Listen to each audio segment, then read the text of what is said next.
Bismillahirrahmanirrahim. Qala al-musannifu rahimahullahu ta'ala wa adaman nafabi wa bi'ulumih. Sebelumnya kita baca Al-Fatihah untuk kita hadiahkan untuk pengarang kitab ini. Mudah-mudahan apa yang kita bahas akan kita mudah pahami dan kita mudah mengamalkannya sehingga ibadah khususnya salat kita semakin baik. Ala hadhihi niyyah wa ala kulli niyatin shalihah. Wa ila hadratin Nabil Mustafa Rasulillah sallallahu alaihi wasallam wa ala alihi wa sahbihil kiram. Syai'un lillah lana wa lahum al-Fatihah. A'udzu billahi minasyaitonir rajim. Bismillahirrahmanirrahim. Alhamdulillahi rabbil alamin. Arrahmanir rahim. Maliki yaumiddin. Iyyaka na'budu wa iyyaka nasta'in. Ihdinas siratal mustaqim. صراط الذين أنعمت عليهم غير المغضوب عليهم ولا الضالين آمين. Bismillahirrahmanirrahim. At-taharatu, taharah, ya, bersuci. Qaddabal fuqaha'u bihbahtat taharati ala sholati.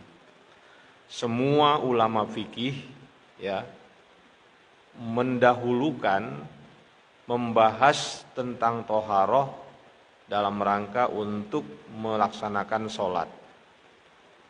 Jadi semua buku fikih selalu mulai dengan at-toharoh. Ya, tidak ada yang tidak.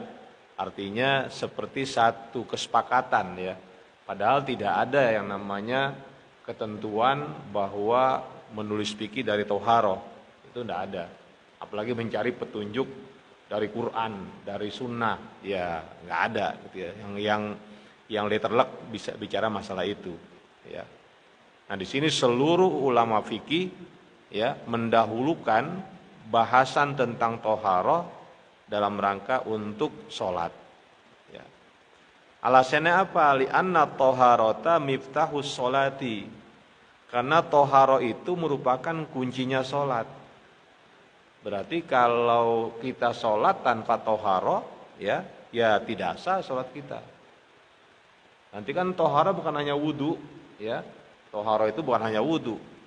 Nanti ada sebelumnya umpamanya kita ada najis, entah kita buang air kecil, buang air besar, atau ada kotoran yang nempel pada tubuh kita yang najis, nah itu kan mesti disucikan, ya. Wa syartun li sihhati sholati, dan juga toharoh itu merupakan syarat sahnya sholat. Wa syartu muqaddamun alal masyruti, syarat itu posisinya harus didahulukan daripada yang disyaratkan, ya. Jadi sebelum sholat ya toharoh dulu, gitu. Kenapa? Ya karena dia syarat itu mesti didahulukan, ya.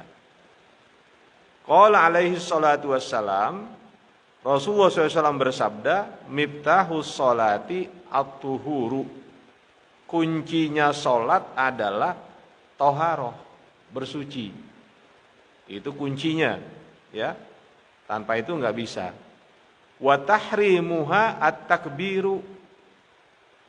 Dan yang mengharamkan, ya,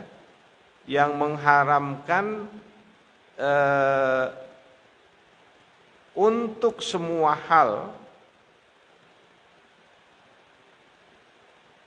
dalam sholat adalah at-takbiru, takbiratul ihram. Jadi kalau sudah takbiratul ihram, ya urusan di luar sholat haram semua, ya, bicara haram dan seterusnya. Nanti itu kan sudah kita pahami itu. Jadi kalau sudah takbiratul ihram, berarti hal-hal yang tidak terkait dengan sholat hukumnya haram. Wa tahliluhat taslimu, dan yang menjadikan halal, ya, dari hal-hal yang diharamkan di saat sholat adalah salam.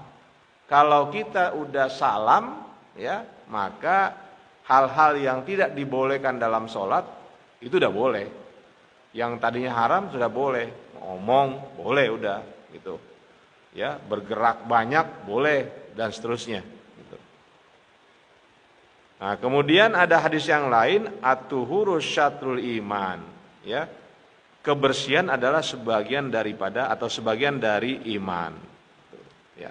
Jadi jelas ini kenapa toharo selalu ditempatkan di bagian awal pada semua kitab fikih di mazhab apapun, ya, karena memang sholat ini toharo ini merupakan kunci, ya, syarat sholat dan kunci untuk sahnya sholat. Sekarang makna tahara wa ahammiyatuha, ya. Makna tahara dan kepentingannya atau ya, kepentingannya, ya. Jadi di sini sebagian saya tulis, ya. Jadi pentingnya taharah. Jadi pengertian taharah dan pentingnya taharah. At-taharatu lughatan an-nazafatu wal khulusu minal awsakhi awil adnasil hissiyati. Secara bahasa, tahara adalah an-nazafatu, ya, bersih. Wal khulusu sama aja maknanya, ya, bersih juga khulus. Minal awsakhi dari berbagai jenis kotoran. Ya. Awil adnasi sama maknanya, kotoran al-hissiyati yang kelihatan. Jadi secara bahasa kalau kita di tubuh kita, di pakaian kita, di rumah kita, ya, dimanapun ada kotoran lalu kita bersihkan, ya, itu sudah namanya toharoh, ya. Yang hissiyah, yang indrawi, yang bisa dilihat, ya. Wal ma'nawiyati, dan kotoran yang tidak terlihat, ya, kal uyubi wal ma'asi, seperti aib dan berbagai perbuatan maksiat. Jadi kalau kita mensucikan diri kita dari hal-hal yang jelek, hal-hal yang sifatnya maksiat, itu namanya kita sudah membersihkan, ya, sudah namanya toharoh. Maka dari kalangan kaum sufi itu, mereka tidak cukup, memandang tidak cukup kalau kita hanya membersihkan zohirnya, baju kita bersih, badan kita bersih, ya. Kalau menurut kalangan ulama sufi, wah itu belum bersih kalau hatinya belum bersih, ya. Jadi yang namanya maknawiyah, ya, suci dari sesuatu yang tidak terlihat, ya. Berarti apa? Ya, sifat-sifat yang tercela. Ini makna toharoh secara bahasa. Seperti yang sering saya katakan, makna secara bahasa cakupannya lebih luas daripada makna istilah, ya. Jadi kalau makna istilah atau makna terminologi itu lebih menyempit, gitu. Ya, tapi kalau makna lughawi itu lebih luas. Wat tathiru, sedangkan yang namanya mensucikan adalah at-tanzifu, yaitu membersihkan. Bagaimana membersihkan? Wa huwa itsbatun nazafati fil mahalli, yaitu menetapkan kebersihan dalam satu tempat. Ya, ini secara makna bahasa, ya. Jadi kalau kita membersihkan, ya apa saja itu, ya, apa saja menjadi yang kita yang kita buat jadi bersih, itu namanya at-tathhir. Wa taharatu syar'an, sedangkan makna tahara dalam makna syar'i, ya, adalah an-nazafatu minan najasati, yaitu bersih dari najis. Nah, ini kan lebih kecil tuh. Kalau secara bahasa lebih luas, bersih dari semua yang kotor. Najis kek, enggak najis kek, itu namanya pengertian bahasa lebih luas. Tapi kalau pengertian syar'i, yang namanya toharo adalah bersih dari najis. Berarti tidak ada najis. Boleh jadi kotor, baju kita kotor, belum tentu itu najis, ya. Bisa saja pakaian kita, badan kita kotor, ada lumuran lumpur, ya. Tapi karena biji lumpur itu biji lumpur yang enggak najis, ya tetap aja itu namanya bersih. Ya, secara syar'i itu toharoh, bersih. Kenapa bersih? Ya karena enggak ada najisnya. Gitu. Hakikiyatan kanat, baik najis itu merupakan najis hakiki. Mana najis hakiki? Wahiyal khobath, kotoran. Ya. Apa namanya? Kencing, ya. Maaf, umpamanya kotoran kita sendiri atau BAB-nya binatang, ya. Itu kan namanya khobath. Itu namanya hakikiyah. Nama najisnya najis hakikiyah. Jadi najis yang memang kelihatan itu, ya. Au hukmiyatan, atau bersih dari najis. Najis mana? Najis hukmiyah. Wahiyal hadatsu, yang namanya najis hukmiyah itu adalah hadas. Coba kita ini bersih ya. Artinya apa? Pakaian kita bersih, nggak ada najisnya. Badan kita bersih, nggak ada najisnya. Tapi kita tidak punya wudu, ya, tidak punya wudu. Maka kita itu sebetulnya dalam statusnya najis, tapi najisnya najis hukmiyah, karena nggak kelihatan, ya. Makanya kalau kita itu berwudu, kan kita nih apa? Nawaitu raf'al hadatsil asghar. Aku niat menghilangkan hadas kecil. Mana hadas? Nggak kelihatan, ya. Itu. Padahal ada. Maka namanya itu najisnya najis hukmiyah. Ya, karena kalau hadas itu ada dalam tubuh kita nggak boleh sholat. Itu baik hadas kecil maupun hadas besar. Ya, umpamanya, maaf, setelah kita berhubungan badan dengan istri, apakah kita suci? Kita nggak suci. Ya, kenapa nggak suci? Karena ada hadas. Ya, karena nggak ada hadas. Bagaimana mensucikannya? Mandi, kan gitu. Ya, mandinya menghilangkan hadas besar. Ya, jadi hadas itu ada tapi nggak kelihatan, nggak bisa dilihat dengan mata, itu nggak bisa. Tapi kalau najis hakiki, ya, najis hakiki ya itu kelihatan. Umpamanya paling nggak ada baunya, kita bisa rasakan itu. Umpamanya ada apa? Ada kencing, ya, udah nggak ada itunya tuh, udah kelihatan, tapi baunya masih ada, berarti najis, itu hakiki ya. Tapi kalau hadas, dia tidak bisa dirasakan, ya, nggak ada baunya, nggak ada warnanya, ya pokoknya nggak kelihatan, abstrak, tapi ada, ya, tuh. Sebab kalau nggak ada niat saya niat mengangkat hadas. Ya, ternyata kan itu ada. Ketika kita niat wudu itu kita baca, dan kita ada dalam hati sebagai niat. Wal khobatsu fil haqiqati ainun mustaqdiratun syar'an. Khobas itu secara hakiki adalah zat yang mengotori secara syar'i. Ya. Jadi zat yang dianggap oleh syara' sebagai mustaqdirah. Ya, yang kotor, air kencing kotor, kotoran yang baik dari kita maupun dari binatang itu namanya mengotori, ya, kotor itu. Wal hadatsu, sedangkan hadas adalah wasfun syar'iyyun, ya, yahullu fil a'dha'i yuzilu taharata. Hadas itu hanya sifatnya wasfun syar'iyyun, satu sifat syar'i, ya, yang menempati anggota tubuh kita secara menyeluruh, itu ya, yuzilu taharata, yang menghilangkan kesucian diri kita. Jadi kalau kita belum berwudu, berarti kita ini belum suci, ya, masih berhadas, gitu. Maka hadas itu apa? Ya wasfun syar'iyyun, dia hanya sifat apa? Satu sifat syar'i, ya, Berbeda dengan khobas.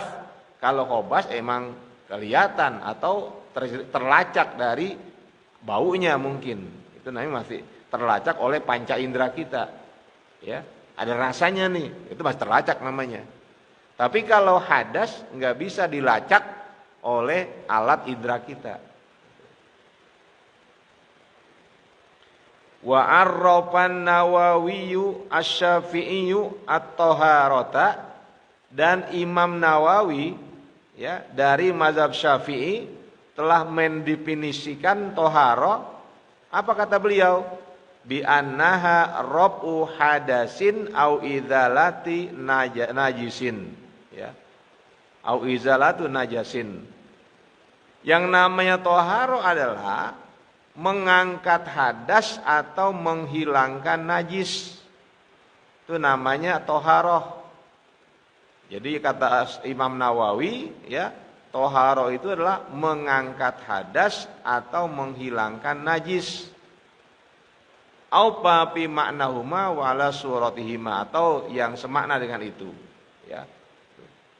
Jadi itu kata Imam Nawawi begitu. Jadi kalau kita mengangkat hadas, baik hadas kecil maupun hadas besar, itu namanya toharo. Atau kita menghilangkan najis, itu namanya toharo. Sikatnya begitu, ya.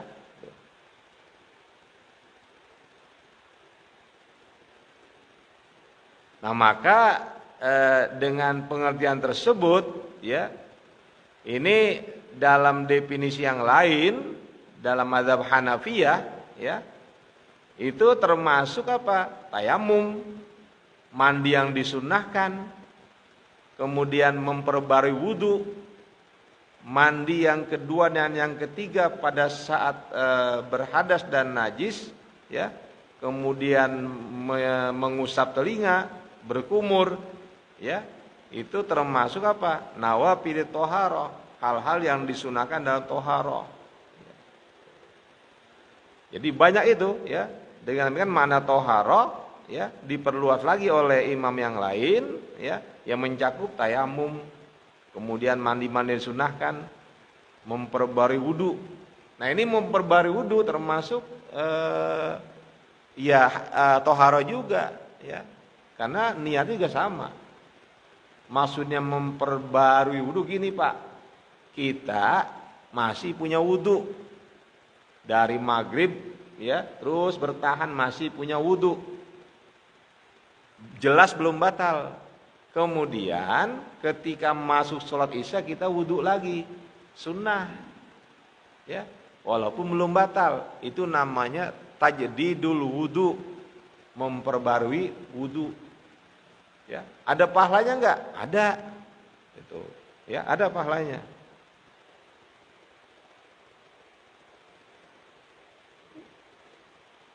Wa yuttafaqu ta'rifuha indal malikiyati wal hanabilati ma'a ta'rifiha indal hanafiyati.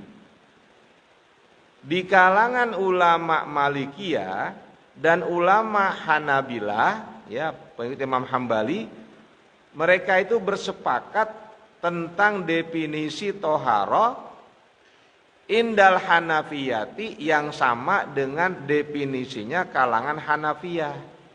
Ya.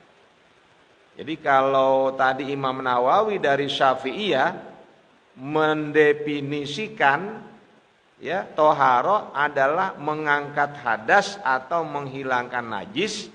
Nah, yang lain, ya, mazhab yang lain mereka sepakat tentang definisi toharo secara syar'i. Apa kata mereka? Raf'u ma yamna'us sholata, ya, min hadasin au najasatin bil ma'i, yaitu mengangkat, menghilangkan apa-apa yang dapat menghalangi seseorang untuk sholat, ya. Apa yang diangkat? Min hadasin, hadas, au najasatin, atau air, atau najis, bil ma'i, dengan air, ya. Tuh. Jadi ya sebetulnya sama saja, ya, mirip-mirip saja definisinya, cuma sedikit ditambah. Itu di sini apa? Mengangkat atau menghilangkan sesuatu yang mencegah dibolehkannya sholat, ya, apa yang itu? Hadas yang dihilangkan atau najis, ya, dengan air. Au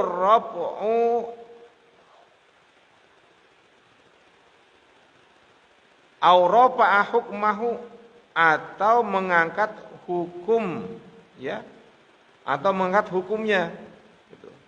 Biturabi, jadi dengan debu. Umpamanya ketika tidak ada air, ya, atau ada air tapi tidak boleh digunakan dengan alasan tertentu yang disesuaikan dengan syar'i, ya, atau sesuai dengan syar'i, itu berarti apa? Enggak pakai air, tapi pakainya abu, ya sah juga. Umpamanya kita mau wudu, ternyata airnya enggak ada, atau ada tapi enggak boleh dipakai. Kenapa nggak boleh pakai? Boleh jadi sakit, sedang sakit nggak boleh pakai air, atau boleh jadi ada kebutuhan untuk minum, air cuma dikit, ya, maka boleh mengangkat hadas dengan menggunakan abu. Nah, seperti itu yang kita kenal selama ini, yang kita ketahui.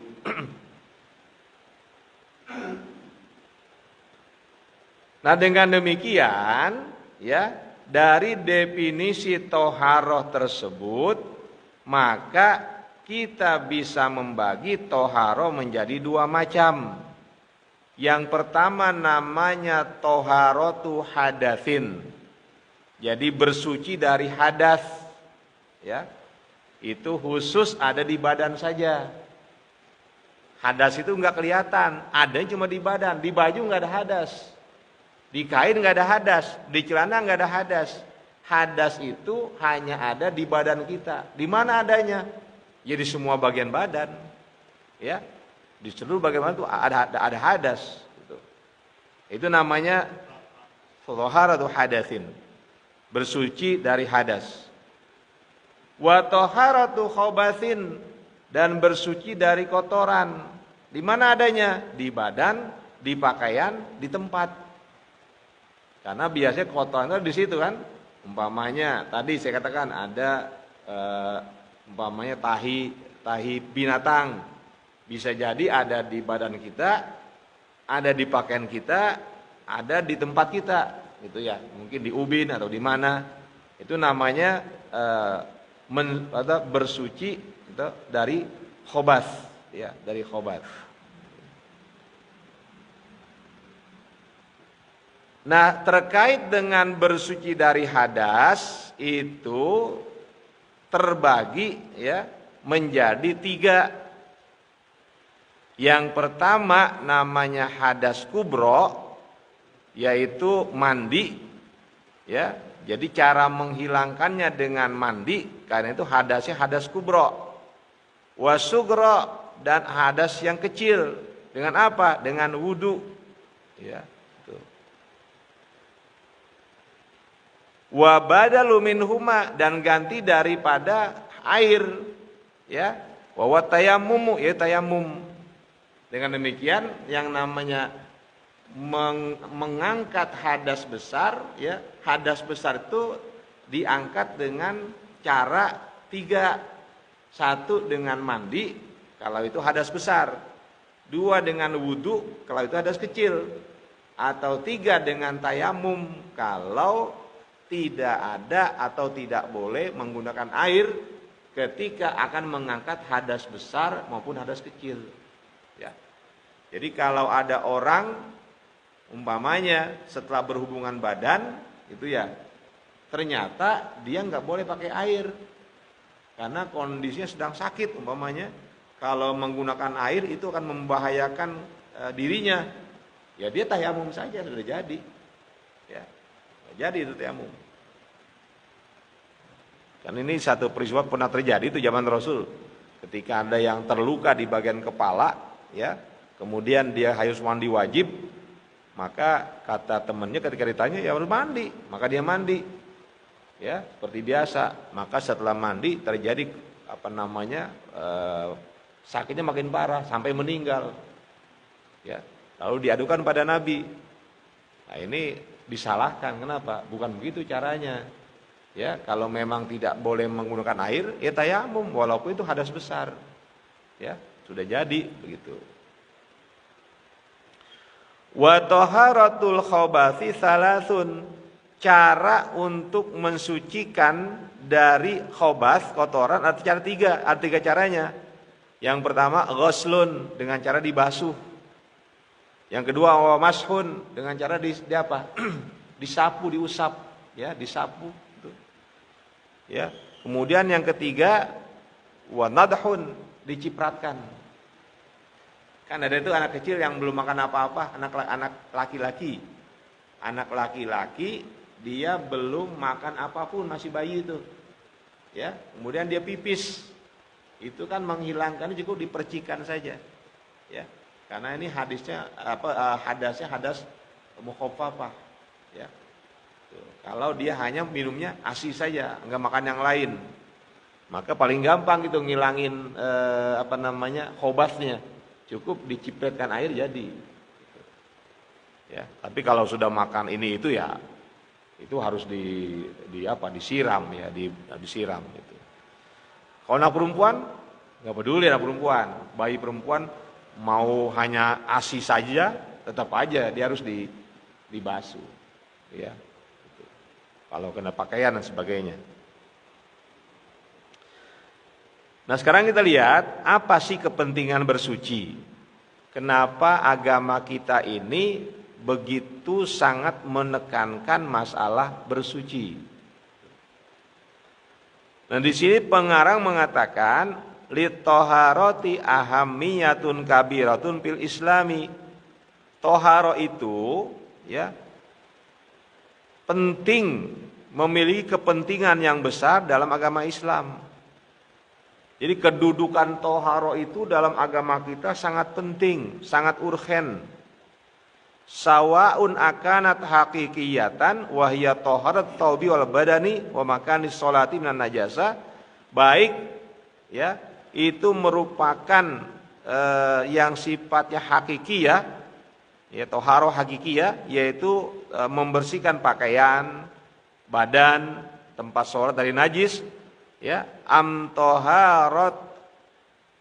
amtoharatan hukmiyatan, atau itu adalah jenis toharo hukmiyah.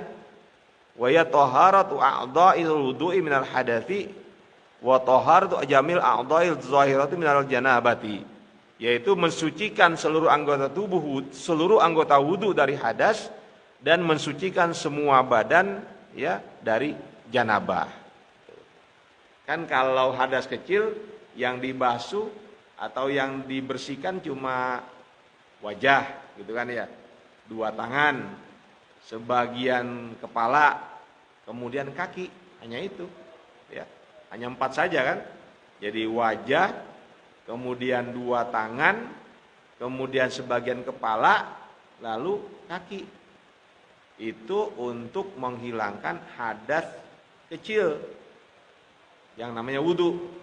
Tapi kalau hadas besar yang merupakan janabah, itu yang disucikan semua anggota tubuh. Maka nanti tidak boleh ada bagian tubuh yang tidak terkena air. Itu. Karena memang yang disucikan ya semua bagian tubuh, yang mana saja, dari ujung kuku sampai ujung rambut gitu.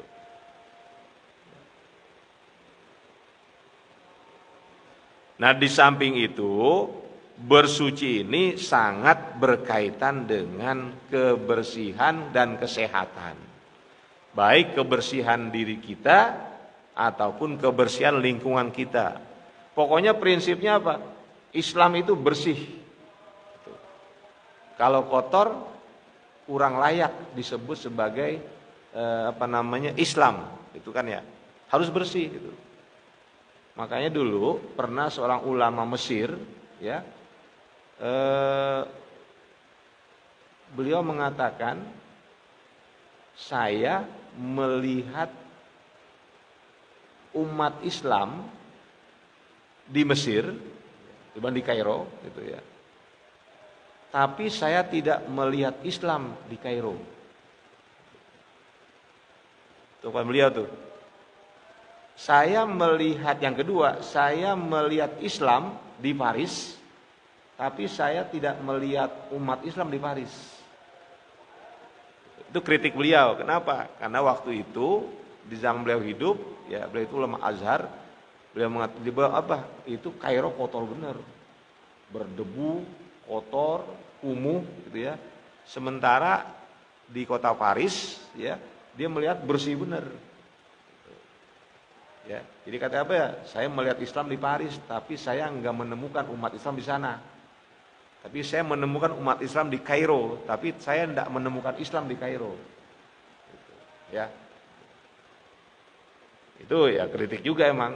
Ya, padahal dalam bahasan toharo di fikih jelas-jelas itu mencerminkan bahwa agama Islam itulah agama yang sangat mengutamakan kebersihan.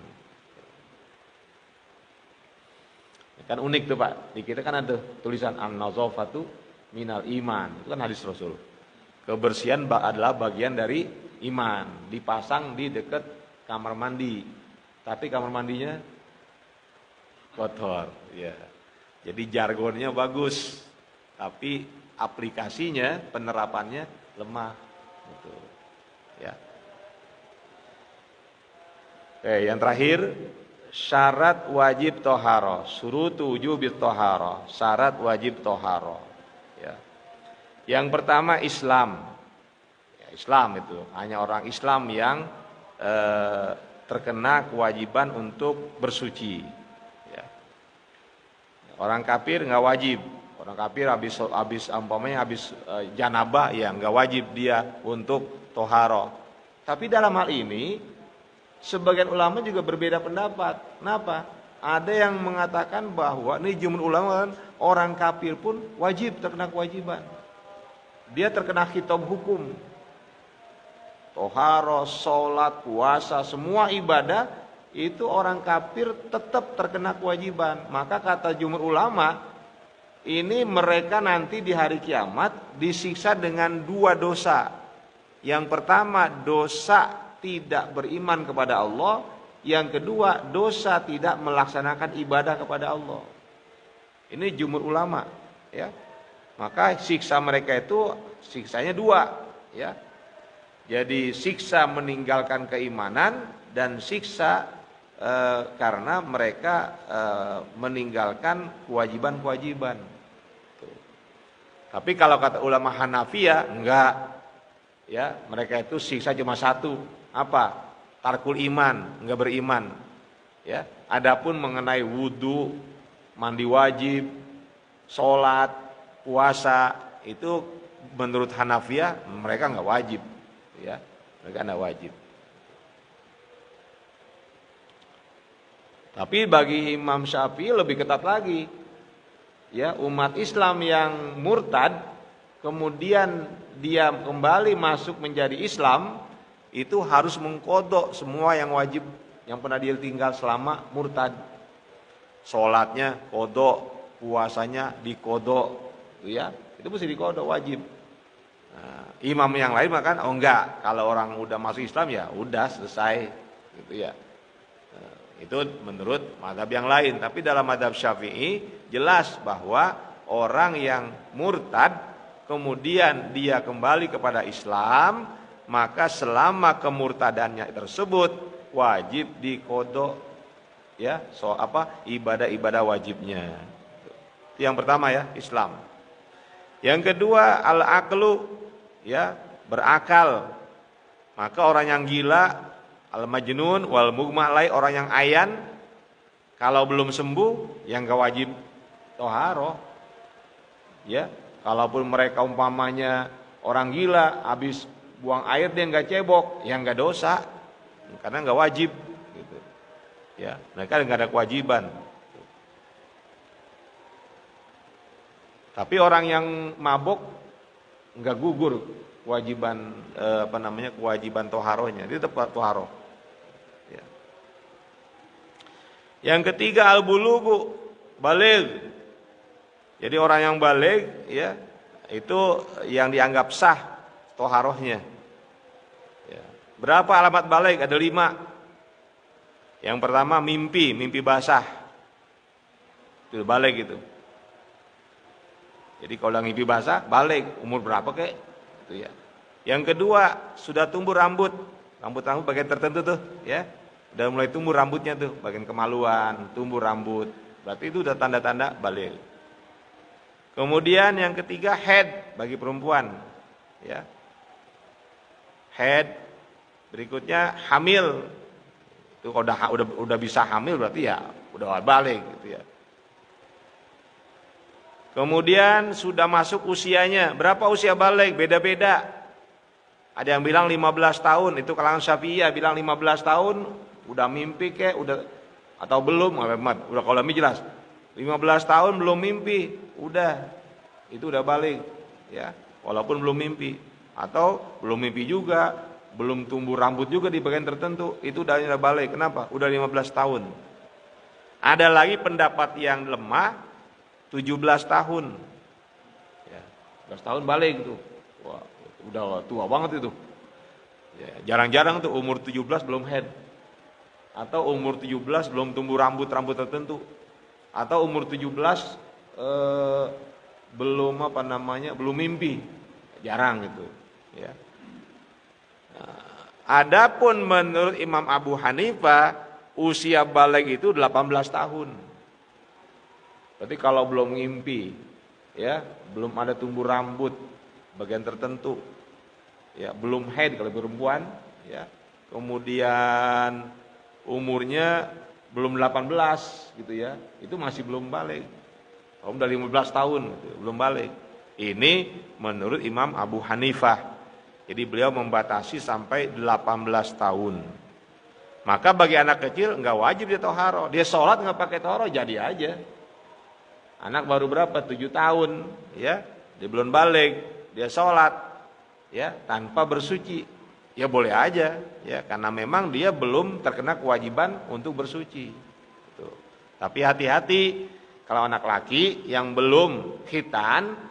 Jangan kemudian sholatnya berhimpitan dengan yang lain, orang dewasa. Karena kalau dia menekan itu, ya, artinya yang besar ini terbebani bagian tubuh anak kecil, itu batal sholat yang berapa? Karena udah nempel sama najis. Kenapa najis di mana adanya? Di kulupnya. Bab di kulup itu kalau kita kencing, ya, itu ada najis yang masih nggak keluar, ada di situ. Tuh. Makanya kalau anak kecil yang belum sunat laki-laki itu taruhnya di belakang aja. Ya, mereka boleh datang tapi di belakang, jangan satu sop dengan yang dewasa. Tuh. Nanti menanggung najis itu orang dewasa kalau sampai dia terbebani oleh tubuh si anak tadi. Nah, kemudian bagaimana kalau di pertengahan ketika sholat, ya, di pertengahan sholat itu datang masa baliknya? Itu menurut Imam Syafi'i nggak wajib mengulang sholatnya, ya, nggak wajib mengulang sholatnya. Tanda-tanda balik terjadi ketika dia sholat, itu nggak wajib. Kalau kata Imam Malik dia harus mengulang sholatnya. Bisa ya. Baik. Sekitar sampai sini, nanti baru kita lanjut ya. Sedikit bagian lagi itu sebetulnya. Nah, nanti kita lihat alat-alat bersuci ini nanti unik ini. Ya, karena kita memang kepengen tahu gitu ya, bukan melaksanakan ini, karena nanti air yang digunakan untuk berwudu ini kalangan Hanafi agak unik. Ya. Nanti kita bahas di mana uniknya. Hal yang nggak boleh di kita, mereka kan boleh dipakai buat wudu. Ini kita lihat ya, yang memang tidak umum sebetulnya bagi kita. Nah, memang nggak sah, ya. Tapi bagi kalangan Hanafiyah, itu sah, seperti itu. Ya. Demikian, mohon maaf kalau ada banyak hal yang tidak sempurna yang saya sampaikan. Ya, mudah-mudahan nanti kita bisa sempurnakan pada pertemuan kedua. Ya, kita bahas lebih dalam terkait dengan toharoh ini. Ya, demikian. Mohon maaf karena sudah kita tutup dengan baca Al-Fatihah. Al-Fatihah. A'udzubillahi minasyaitonir rajim. Bismillahirrahmanirrahim. Alhamdulillahirabbil alamin. Arrahmanir rahim. Iyyaka na'budu wa iyyaka nasta'in. Ihdinas siratal mustaqim. صراط الذين أنعمت عليهم غير المغضوب عليهم ولا الضالين.